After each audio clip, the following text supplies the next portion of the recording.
अस्सलाम वालेकुम व्यूअर्स। आज जो हम क्वेश्चन करने जा रहे हैं वो ड्राफ्टिंग का क्वेश्चन है। इस सवाल का नाम है कीस्टोन। ये कैप्लन की किट में जो है वो अवेलेबल है। इस क्वेश्चन की सबसे पहले जो है हम रिक्वायरमेंट पढ़ेंगे। रिक्वायरमेंट पढ़ने के बाद जो है जो आइटम्स हमें ट्रायल बैलेंस में दिए गए हैं हम उन आइटम्स को एज इट इज़ पुट कर लेंगे जहाँ पर भी वो आते हैं, और उसके बाद जो है वो हम एडजस्टमेंट्स परफॉर्म करेंगे। एडजस्टमेंट्स परफॉर्म करने के बाद जो भी हमारे पास आंसर आएंगे हम उन तमाम आंसर्स को जो है वो रेलिवेंट फॉर्मेट में जो है वो पुट कर देंगे। तो सबसे पहले जो है वो क्वेश्चन की हम रिक्वायरमेंट को जो है वो पढ़ते हैं। क्वेश्चन की रिक्वायरमेंट क्या है? वो कहता है कि prepare the statement of profit और loss and other comprehensive income for Keystone for the year ended 30th September 20x1। और दूसरी रिक्वायरमेंट है prepare the statement of financial position for Keystone as at 30th September 20x1। तो हमारे पास दो requirements हैं। तो सबसे पहले हम देखते हैं, क्वेश्चन आप अपने सामने रखिएगा और हम सबसे पहले जो है वो ये देखते हैं कि हमारे पास ट्रायल बैलेंस में डाटा क्या दिया हुआ है। सबसे पहले देखिए हमें जो है वो रेवेन्यू दिया गया है। उसके बाद हमें रेवेन्यू दिया गया तो हमने यहाँ पर देखिए रेवेन्यू लिख लिया। यहाँ पर हमें पता है कि रेवेन्यू जो है वो स्टेटमेंट ऑफ प्रॉफिट और लॉस में आता है, तो रेवेन्यू मैंने यहाँ लिख दिया, ठीक है। और उसके बाद मैंने अमाउंट नहीं लिखी अभी क्योंकि हो सकता है कि इसकी कोई एडजस्टमेंट हो। उसके बाद material purchases, production labour, factory overheads, ये हमारे पास तीन आइटम है। मुझे ये बात पता है कि ये तीनों चीज़ें कॉस्ट ऑफ सेल्स में आती हैं। तो मैं क्या करूँगा, मैं सबसे पहले एक वर्किंग जो है वो मैंने ओपन कर दी, वर्किंग वन के नाम से कॉस्ट ऑफ सेल्स। और कॉस्ट ऑफ सेल्स में सबसे पहले मैंने लिख दिया, आप ये समझिए कि ये इन्वेंट्री अभी फ़िलहाल फॉर द टाइमिंग नहीं लिखी हुई, लेकिन अगर आप लिखना चाहते हैं लिख भी दीजिए, कोई मसला नहीं है। तो यहाँ पर मैंने लिख दिया total material, labour and overhead cost, और मैंने सारी यहाँ पर अमाउंट्स लिख दी, 64,000, 124,000, 80,000। ये अमाउंट मुझे ट्रायल बैलेंस में गिवन है। तो मैं जो है वो इनको कॉपी करके यहाँ पर जो है वो फार्मूला लगा देता हूँ और मेरे पास ये अमाउंट मैंने यहाँ लिख दी। उसके बाद मेरे पास है डिस्ट्रीब्यूशन कॉस्ट। डिस्ट्रीब्यूशन कॉस्ट 14,200 है और डिस्ट्रीब्यूशन कॉस्ट मेरे पास एसपीएल में आती है। तो डिस्ट्रीब्यूशन कॉस्ट मैंने 14,200 मैंने यहाँ पर लिख दिए। एडमिनिस्ट्रेटिव एक्सपेंसेस, लेकिन इसके ऊपर आगे कोई नोट भी है, 46,400। तो मैं काम ये करता हूँ कि मैंने एडमिनिस्ट्रेटिव एक्सपेंसेस जो है वो यहाँ पर इस तरह से मैं ब्रैकेट ओपन करके 46,400 यहाँ लिख दूँगा। और जब मैं एडजस्टमेंट पढ़ लूँगा तो मैं देख लूँगा या तो यहाँ पर कोई एडिशन होगी चीज़ या फिर यहाँ पर कोई चीज़ जो है वो सब्ट्रैक्ट होगी। उसके बाद फाइनेंस कॉस्ट है। फाइनेंस कॉस्ट मेरे पास 350 है। मेरे पास जो है वो नेक्स्ट आइटम है इन्वेस्टमेंट इनकम। इन्वेस्टमेंट इनकम मेरे पास 800 है। उसके बाद मेरे पास है प्रॉपर्टी। प्रॉपर्टी की कॉस्ट मेरे पास 50,000 है। और फिर मेरे पास प्लांट एंड इक्विपमेंट है, उसकी कॉस्ट 44,500 है। मुझे ये बात पता है, being a F7 student, being a F7 tutor, मैं आपको ये एडवाइस करूँगा कि देखिए कोई भी सवाल ऐसा आपको नज़र नहीं आएगा ड्राफ्टिंग का जहाँ पर आपके पास IAS 16 प्रॉपर्टी प्लान इक्विपमेंट की एडजस्टमेंट ना हो। तो कोई भी कंपनी ऐसी नहीं है कि जिसके पास नॉन करंट एसेट्स ना हो। तो आप जितने भी क्वेश्चन देखेंगे एग्ज़ाम किट में सब में जो है वो IAS 16 की एडजस्टमेंट आएगी। तो मैं यहाँ पर जो है वो दो एडजस्टमेंट ओपन कर लेता हूँ, दो वर्किंग्स। देखिए पहली वर्किंग मैंने लिख ली प्रॉपर्टी के नाम से, दूसरी वर्किंग मैंने लिख दी है प्लांट एंड इक्विपमेंट के नाम से, ठीक है। तो मेरे पास यहाँ पर प्रॉपर्टी की कॉस्ट जो है मेरे पास है 50,000 और मेरे पास प्लांट एंड इक्विपमेंट की जो कॉस्ट है वो है 44,500। मैंने ये सारा जो फॉर्मेट है और ये मैंने सारा जो वर्किंग्स हैं ये मैंने सारी बना के इसलिए रखें ताकि टाइम सेव हो जाए। अगर मैं ये सब कुछ भी अपनी वीडियो में टाइप करूँगा तो ये बहुत ज़्यादा जो है वो लंबी वीडियो बन जाएगी और आपके लिए भी देखना इसको मुश्किल हो जाएगा। खैर मैं आपके लिए एक वीडियो ज़रूर बनाऊँगा जिसमें बिल्कुल स्क्रैच से क्वेश्चन करूँगा, वो फिर ऑलमोस्ट 1 घंटे तक की वीडियो बन जाएगी, लेकिन उसमें आपको ये आइडिया हो जाएगा कि क्वेश्चन को सॉल्व किस तरह से करते हैं स्क्रैच से। तो आगे चलते हैं। हमारे पास एक्यूमुलेटेड डेप्रिसिएशन प्रॉपर्टी की है 10,000। सो एक्यूमुलेटेड डेप्रिसिएशन जो है वो हमारे पास 10,000 है, ठीक है। प्रॉपर्टी की इसको रेड कलर करते हैं। हमारे पास जो है वो प्लांट की जो एक्यूमुलेटेड डेप्रिसिएशन है वो 14,500 है। तो प्लांट की डेप्रिसिएशन हो गई 14,500, ठीक है। इसको माइनस लगाते हैं साइन, ताकि हमारे पास जो है वो कैरिंग अमाउंट जो है वो आ जाए। देखिए 44,500 हमारे पास कॉस्ट थी, एक्यूमुलेटेड डेप्रिसिएशन 14,500 पुट की, कैरिंग अमाउंट 30,000 आ गई हमारे पास। उसके बाद हमारे पास इन्वेंट्री है, ओपनिंग इन्वेंट्री 46,700, ओपनिंग इन्वेंट्री हमारे पास यहाँ पर आ गई 46,700 हमारे पास। कोई गलती भी हो सकती है चीज़ लिखने में, but at the end of the day हम इसको देख लेंगे कि हमारी से कोई मिस्टेक तो नहीं हुई। ट्रेड रिसीवेबल्स 31,150, ट्रेड रिसीवेबल्स आपके एसओएफपी में आते हैं। तो एक और काम भी हम कर लेते हैं यहाँ पर। देखिए एक काम हम ये कर लेते हैं कि हमारे पास जो पहला आइटम था इन्वेस्टमेंट इनकम तक हमारे पास जो आइटम थे वो एसपीएल के थे। Property, plant, inventory, receivables, payables, ये बाकी सारे आइटम जो हैं ये एसओएफपी के हैं। तो मैंने एसओएफपी के आइटम्स लिख लिए, मैंने प्रॉपर्टी भी लिख लिया, मैंने प्लांट भी लिख लिया, ठीक है। और करंट एसेट्स हैं मेरे पास, ट्रेड रिसीवेबल्स मैंने लिख दिए। मैं इसकी अमाउंट भी पुट कर देता हूँ 31,150। उसके बाद हमारे पास ट्रेड पेएबल्स हैं, ट्रेड पेएबल्स करंट लाइबिलिटीज़ में आते हैं। तो ट्रेड पेएबल्स की अमाउंट मैं लिख देता हूँ 27,800। उसके बाद मेरे पास है बैंक। यहाँ पर आपके पास ट्रायल बैलेंस में क्रेडिट बैलेंस आ रहा है, तो इसका मतलब ये है कि ये आपके पास जो है वो ओवरड्राफ्ट है, बैंक आ गया। नेक्स्ट हमारे पास जो है वो इक्विटी शेयर्स हैं, इक्विटी शेयर्स हमारे पास 50,000 के हैं। तो हमने यहाँ पर इक्विटी शेयर्स में 50,000 जो है वो लिख दिया। उसके बाद हमारे पास रिटेन अर्निंग्स है, रिटेन अर्निंग्स की हम वर्किंग ओपन करेंगे। यहाँ पर मैंने रिटेन अर्निंग्स की जो है वर्किंग ओपन की है। ओपनिंग रिटेन अर्निंग्स, इसमें हम ऐड करेंगे प्रॉफिट फॉर द ईयर और लेस करेंगे इक्विटी डिविडेंड्स पेड, तो हमारे पास क्लोजिंग रिटेन अर्निंग्स आ जाएंगी। तो ओपनिंग रिटेन अर्निंग्स हमारे पास आ गई 15,600। उसके बाद हमारे पास जो है वो डेफर टैक्स है। डेफर टैक्स की हमारे पास ये ओपनिंग लायबिलिटी है, तो मैंने डेफर टैक्स का यहाँ पर अकाउंट नहीं बनाया, स्टेटमेंट फॉर्म में मैंने लिखा है ओपनिंग डेफर टैक्स लायबिलिटी 2700 हमारे पास। तो मैंने अब थोड़ा अगर गौर करें तो ट्रायल बैलेंस के सारे आइटम मैंने लिख लिए हैं और मैंने रेलिवेंट वर्किंग भी ओपन कर ली है। कॉस्ट ऑफ सेल्स की वर्किंग ओपन कर ली है, प्रॉपर्टी की वर्किंग ओपन कर ली है, plant and equipment, defer tax and retain earnings. अच्छा, अब हम जो है वो एडजस्टमेंट नंबर 1 जो है उसको जो है वो पढ़ते हैं। सबसे पहले हमारे पास जो वर्किंग है वो है during the year keystone manufactured an item of plant for its use. अच्छा जी, अब यहाँ पर उसने अपना एक और प्लांट बनाया है, तो मैंने यहाँ वर्किंग फाइन ओपन कर दी है ओन प्लांट एंड इक्विपमेंट के नाम से। वो बताता है the direct material and labour worth 3 million and 4 million. हम कॉस्ट ऑफ द प्लांट यहाँ पर फाइंड करेंगे, तो मटेरियल की जो हमारे पास जो कॉस्ट है वो 3 मिलियन है और लेबर की हमारे पास जो कॉस्ट है वो है 4 मिलियन।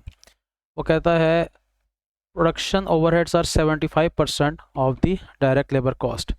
तो यहाँ पर प्रोडक्शन ओवरहेड्स जो है वो 75% है डायरेक्ट लेबर के, तो 4,000 का 75% हम दे देते हैं। तो हमारे पास जो कॉस्ट आ गई टोटल एसेट की वो हमारे पास जो है वो 10,000 आ गई। अच्छा, अब यहाँ पर देखिए एक चीज़ वो कहता है कि Keystone determines the final selling price for goods by adding a markup on total cost of 40%। तो इसकी हमें ज़रूरत नहीं है यहाँ पर। These manufacturing cost are included in relevant expense in the trial balance. देखिए अभी हमने जो है वो कॉस्ट ऑफ सेल्स में एक वर्किंग की है परफॉर्म। हमने यहाँ लिखा था total material, labour and overhead cost, जो कि हमारे पास 268,000 आई थी। इस मटेरियल, इस लेबर और इस ओवरहेड कॉस्ट में उस एसेट की भी कॉस्ट शामिल है, तो वो हमने एक्सपेंस आउट की हुई कॉस्ट ऑफ सेल्स में, उसको एक्सपेंस आउट नहीं करना था, उसको एसेट रिकग्नाइज करना था। तो इसलिए मैंने यहाँ पर लेस कर दिया cost of the plant manufactured, ये 10,000। ये 10,000 हमने एक्सपेंस ट्रीट किया था, हालांकि ये कैपिटलाइज होना चाहिए था। तो ये 268,000 में शामिल था, इसलिए मैंने इसको 268,000 से यहाँ पर निकाल दिया। नेक्स्ट हमारे पास वो कहता है the plant was completed and put into immediate use on 1 अप्रैल। अब देखिए 1 अप्रैल को हमारे पास देखें डेट ऑफ कंप्लीशन 1 अप्रैल है और हमारा ईयर एंड जो है वो 30 सितंबर है, तो ये 6 मंथ्स बनते हैं। तो जब इसकी हम डेप्रिसिएशन कैलकुलेट करेंगे तो यहाँ पर हमने ये ख्याल रखना है कि हम 6 मंथ्स की जो डेप्रिसिएशन है वो कैलकुलेट करें। तो यहाँ पर डेप्रिसिएशन का रेट हमारे पास क्वेश्चन में दिया हुआ है, all plant and equipment is depreciated at 20% per annum using the reducing balance method with time apportionment in the year of acquisition. उसने हमें सब कुछ बताया, तो हम इज इक्वल टू करेंगे 10,000 टोटल कॉस्ट है मल्टीप्लाइड बाय 0.20 मल्टीप्लाइड बाय 6/12, 1000 हमारे पास आंसर आएगा। और कैरिंग अमाउंट हमारे पास 9000 आ जाएगी ओन प्लांट एंड इक्विपमेंट की। ठीक है जी, तो ये वर्किंग हमारी जो है वो अब कंप्लीट हो गई है। उसके बाद हम एक आसान वर्किंग जो है वो परफॉर्म करते हैं। हम ओन प्लांट एंड इक्विपमेंट पर जाते हैं। हमारे पास इसकी कॉस्ट 44,500 थी, इसकी एक्यूमुलेटेड डेप्रिसिएशन 14,500 है। ये ट्रायल बैलेंस में गिवन थी। हमें उसने बताया है कि 20% रिड्यूसिंग बैलेंस मेथड है, तो आपने सिंपल 30,000 को मल्टीप्लाई कर देना है 0.20 से। हमारे पास 6,000 जो है वो आंसर आ जाएगा। इसको माइनस में लिखेंगे ताकि हमारे पास इसकी कैरिंग वैल्यू आ जाए। अब देखिए ये यहाँ से इसको लिंक कर दें, 6,000 हमारे पास डेप्रिसिएशन आएगी। ठीक है जी, तो ये हमारे पास depreciation expense debit accumulated depreciation credit, ये एंट्री भी हो सकती है। अगर आप ये एंट्री नहीं करना चाहते तो आप डायरेक्ट ये एंट्री जो है ये भी कर सकते हैं। ठीक है, तो मैंने ऊपर ऊपर हम दूसरी वाली एंट्री कर लेते हैं, यहाँ पर हम एसेट वाली एंट्री कर लेते हैं। एसेट ये एंट्री करने की ऐसे ज़रूरत नहीं है, बस वैसे ही मैंने आपकी समझ के लिए एंट्री की है कि अगर आपको इससे हेल्प हो जाती है कि कौन सी चीज़ आपने कहाँ पुट करनी है। मैं आपको इसका पर्पज़ भी बता दूंगा कि मैंने ये एंट्री परफॉर्म क्यों की है। अब हमारे पास प्लांट एंड इक्विपमेंट तो ओके हो गया, तो हम जाते हैं SOFP में, प्लांट एंड इक्विपमेंट। यहाँ पर हम इज इक्वल टू करते हैं। पहले हमारे पास वो प्लांट जो हमने खुद से बनाया था जिसकी कैरिंग वैल्यू 9000 आ रही है, देखिए कैरिंग अमाउंट 9000 ये, और शिफ्ट और हम ये प्लस करेंगे इसमें वो प्लांट एंड इक्विपमेंट जो हमारा ओन था जिसकी कैरिंग अमाउंट 24,000 आ रही थी। इसको हमने सेलेक्ट कर लिया और एंटर कर दिया, तो हमारे पास जो है वो 33,000 के जो है वो प्लांट एंड इक्विपमेंट की कैरिंग अमाउंट जो है वो आ गई। ठीक है जी, अब नेक्स्ट हमारे पास जो है वो अगला पॉइंट जो आ रहा है सवाल में वो आ रहा है प्रॉपर्टी का। वो कहता है कि the directors decided to revalue, revaluation की बात हो रही है। तो कुछ फॉर्मेट में मैंने चीज़ें पहले से बना के रखी हैं। सबसे पहले जो है वो हमें देखना है, यहाँ पर पहले पढ़ लेते हैं मरतबा। On 1 October 2010 an independent surveyor valued the property at 48 million with which the directors have accepted। देखिए डेट ऑफ रिवैल्यूएशन 1 अक्टूबर है जो कि स्टार्ट ऑफ द ईयर बनती है, तो मैंने यहाँ पर लिखा revaluation at the start of the year. Revaluation की डेट पता होना जो है वो बहुत ज़रूरी है कि आपकी रिवैल्यूएशन जो है वो किस दिन जो है वो हो रही है। तो ये आपका ज़रा मैं हाईलाइट कर देता हूँ एरिया। तो स्टार्ट ऑफ द ईयर पे हो रही है। दूसरी बात उसने बोली है कि the property was being amortise over an original life of 20 years. तो मैंने यहाँ पर लिखा यूजफुल लाइफ ईयर्स, यहाँ पर मैंने लिख दिया 20, ये इसकी ओरिजिनल लाइफ थी। ठीक हो गया जी। हमें ट्रायल बैलेंस में ये बताया गया कि उसकी एक्यूमुलेटेड डेप्रिसिएशन 10,000 थी। तो ज़रा पहले एक काम ये करते हैं, पहले हम इसकी डेप्रिसिएशन पर एनम निकाल देते हैं। अगर इसकी कॉस्ट 50,000 है और इसकी जो यूजफुल लाइफ है वो 20 ईयर्स है, तो ओल्ड डेप्रिसिएशन कैसे आएगी? देखिए 50,000 डिवाइड बाई 20, ये हमारे पास ओल्ड डेप्रिसिएशन आ गई जो कि 2500 आती है। और हमारे पास ट्रायल बैलेंस में 10,000 की एक्यूमुलेटेड डेप्रिसिएशन दी हुई है। इसका मतलब ये कि अगर एक एसेट एक साल में 2500 से डेप्रिशिएट हो रहा है, अब वो 10,000 डेप्रिशिएट हो चुका है, इसका मतलब है कि वो 4 साल डेप्रिशिएट हुआ है। मैंने फार्मूला भी लिखा है, ईयर्स पास, कितने साल गुजर गए हैं।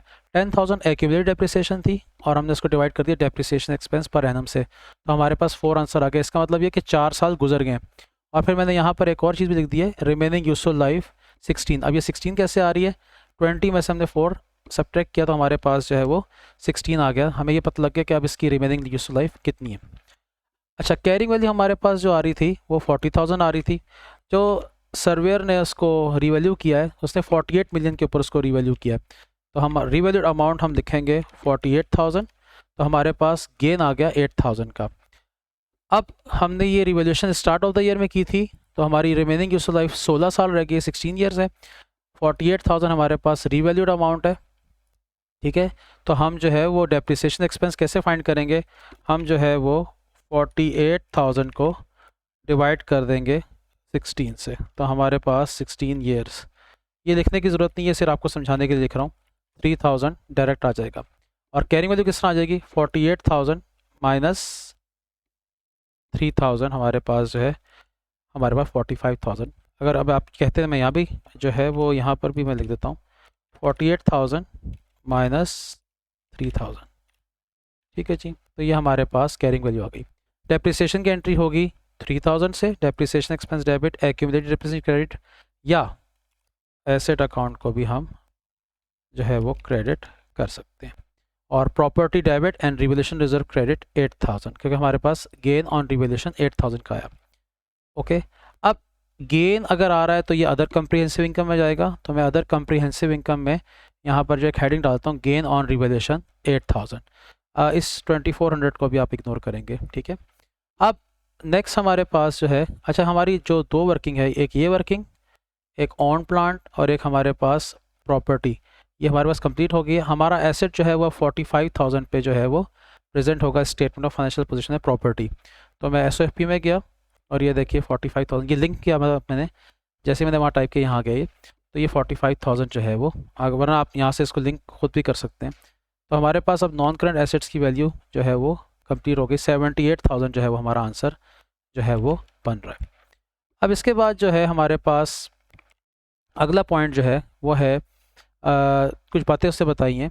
All depreciation and amortisation is charge to cost of sales. Okay, cost of sales में डेप्रिसिएशन चार्ज होगी, तो देखिए डेप्रिसिएशन ऑफ प्रॉपर्टी 3,000, डेप्रिसिएशन जो हमारा अपना प्लांट था उसकी 6,000 डेप्रिसिएशन थी। ये 3,000 हमारे पास अभी कैलकुलेट किया हमने, 6,000 हमारे पास जो है वो वर्किंग नंबर 4 से आया था, ये हमने किया था कैलकुलेट, और वो जो हमने एसेट खुद से बनाया था उसकी डेप्रिसिएशन थी 1,000। तो यहाँ पर मैंने कॉस्ट ऑफ सेल्स में ये तीनों अमाउंट जो है वो लिख दिए।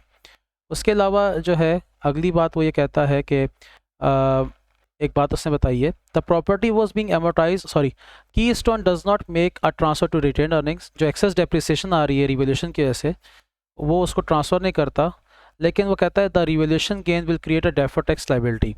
डेफर्ड टैक्स लायबिलिटी जो है वो आपकी क्रिएट होगी। तो एक काम करते हैं, हम इसके बाद फ़ौरन जंप कर जाते हैं, एडजस्टमेंट नंबर 2 को छोड़ देते हैं, 3 को छोड़ देते हैं, डायरेक्ट एडजस्टमेंट नंबर 4 पे चले जाते हैं, टैक्स।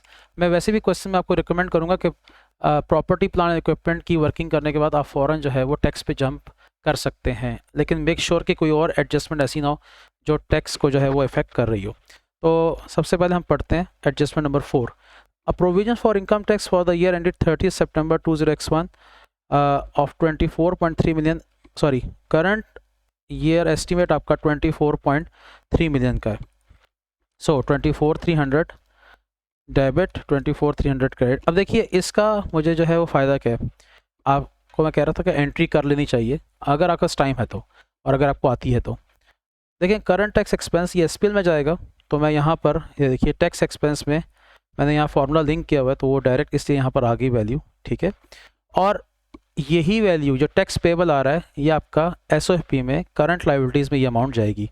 तो ये देखिए करंट लायबिलिटीज़ में ये टैक्स पेबल ऑटोमेटिक यहाँ पर आ गया। ठीक है, एंट्री करने का ये फ़ायदा था कि मुझे इफेक्ट्स याद रहेंगे कि मैंने कौन सा इफेक्ट जो है वो एसपीएल में लेके आना है और कौन सा एसओएफपी में, जैसे यहाँ पर मुझे पता लग रहा है। अब इस सवाल में हमने पूरा ट्रायल बैलेंस पढ़ा, हमें करंट टैक्स के नाम से कोई चीज़ नज़र नहीं आई, इसका मतलब है इस सवाल में कोई अंडर या ओवर प्रोविजन एग्जिस्ट जो है वो नहीं करती है। ठीक हो गया।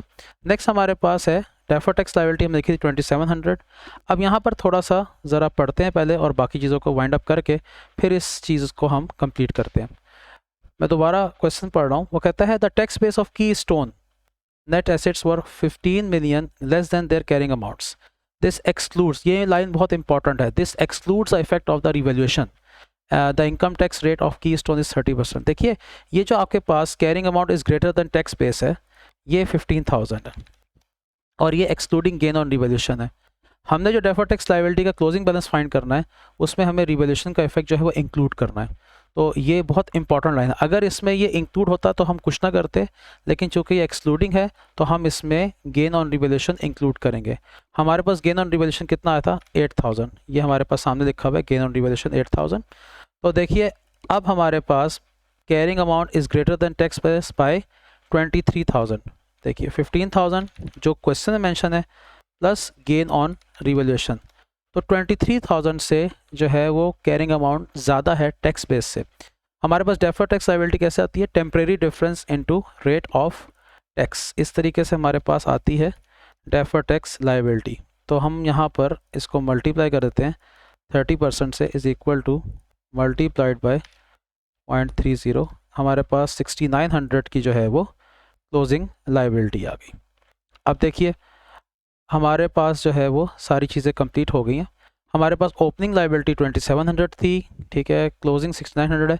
अब देखिए ये जो डेफर्ड टैक्स लाइबिलिटी आई है 6900 की, इसमें से कुछ लाइबिलिटी जो है डेफर्ड टैक्स की वो रिवैल्यूएशन रिजर्व को चार्ज करनी है। तो हम क्या करेंगे, हम ये करते हैं कि हम सबसे पहले ये काम करते हैं कि हमने कितनी अमाउंट जो है वो रिवैल्यूएशन रिजर्व को चार्ज करनी है, पहले हम वो फाइंड कर लेते हैं। देखिए हमने जो गेन रिकॉर्ड किया था वो 8000 था।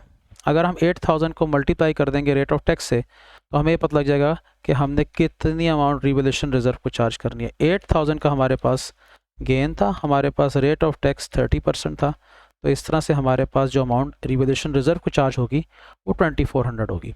अब हमारे पास ओपनिंग लाइबिलिटी 2700, रिवैल्यूएशन रिजर्व को हमने 2400 चार्ज कर दिया है।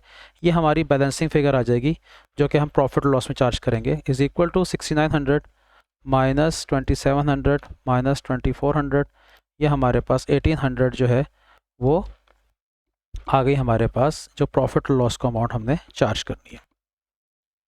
उसके बाद 15,023 ओके, 69 ओके।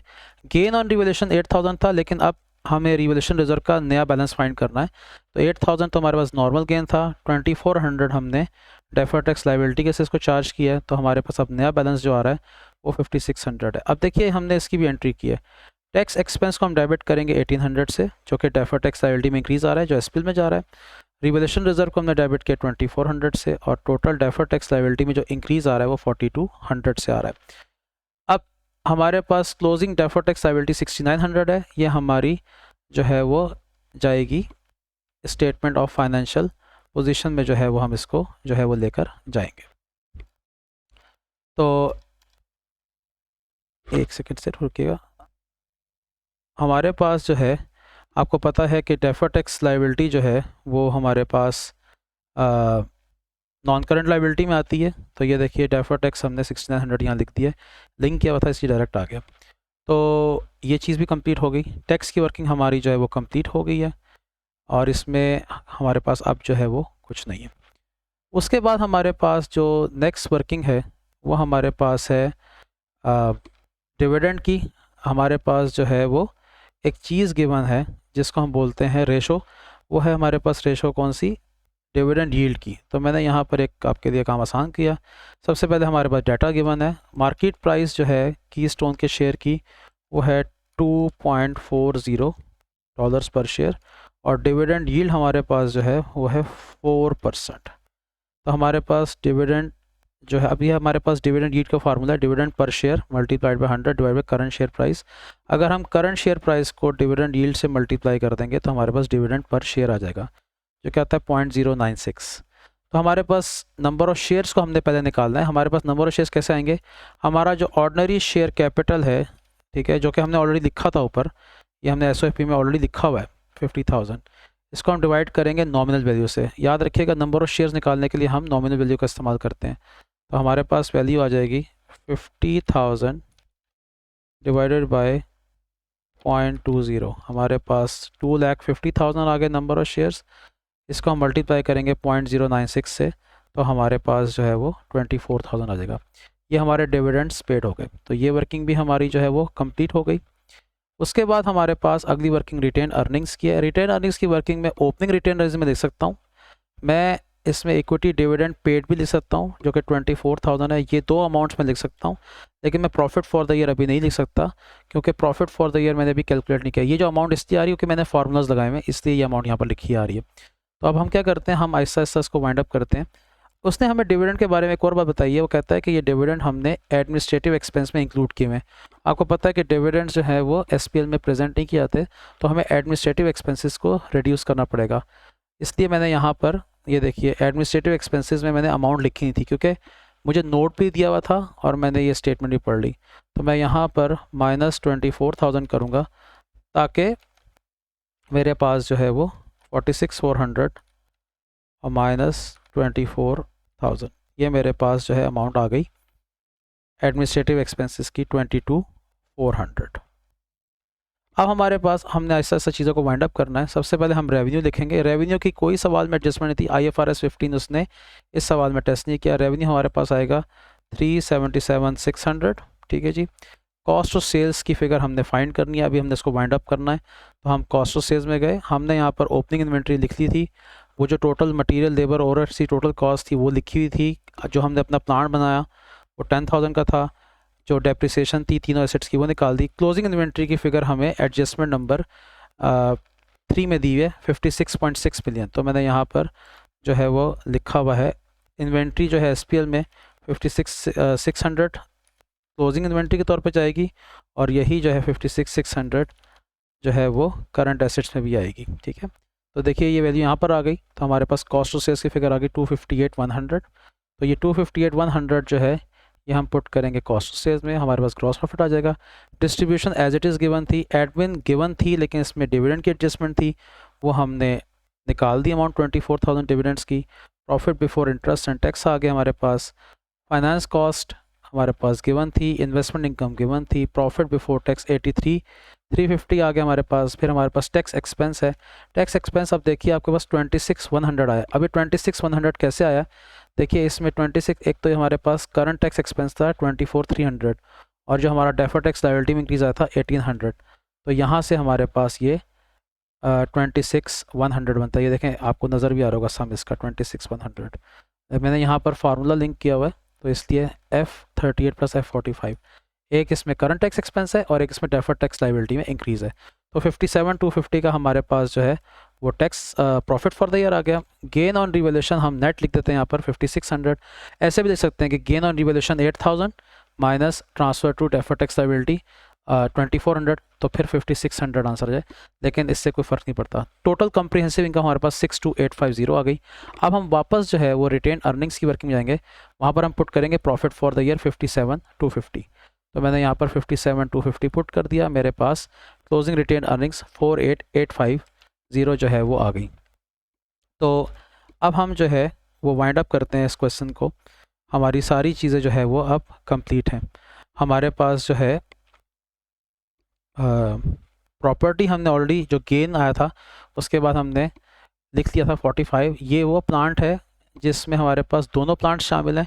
एक प्लांट हमारे पास था 30,000 वाला मेरे ख्याल जो ओन था, और एक हमारे पास जो था नहीं, एक था हमारे पास 24,000 वाला जो हमारा ओन था, और एक हमारे पास था 9,000 जो कि हमने मैन्युफैक्चर किया था, ठीक है। सो फार्मूले में लिखा हुआ है ऑलरेडी। तो 78,000 हमारे पास जो है वैल्यू आ गई नॉन करंट एसेट्स की। हमारे पास इन्वेंट्री 56,600, ये हमें एडजस्टमेंट से गिवन है। ट्रेड रिसीवेबल ट्रायल बैलेंस से उठाए थे, एज इट इज़ लिखे थे। 165,750 टोटल एसेट्स हो गए हमारे पास। इक्विटी शेयर्स हमारे पास एज इट इज़ थे, कोई एडजस्टमेंट नहीं। रिवैल्यूएशन रिजर्व, इसमें हमारे पास गेन आया था, ये सामने वर्किंग हुई है, ये 5600 यहाँ एज इट इज़ पुट हो गया। रिटेन अर्निंग्स की हमने वर्किंग की थी, ओपनिंग रिटेन अर्निंग्स गिवन थी। Profit for the year SPL से आया, डिविडेंड की कैलकुलेशन की, और क्लोजिंग रिटेन अर्निंग्स आ गई। डेफर टैक्स वर्किंग से आ रहा है, ठीक है। Trade payables as it is लिखा था। करंट टैक्स पेबल वर्किंग से आया।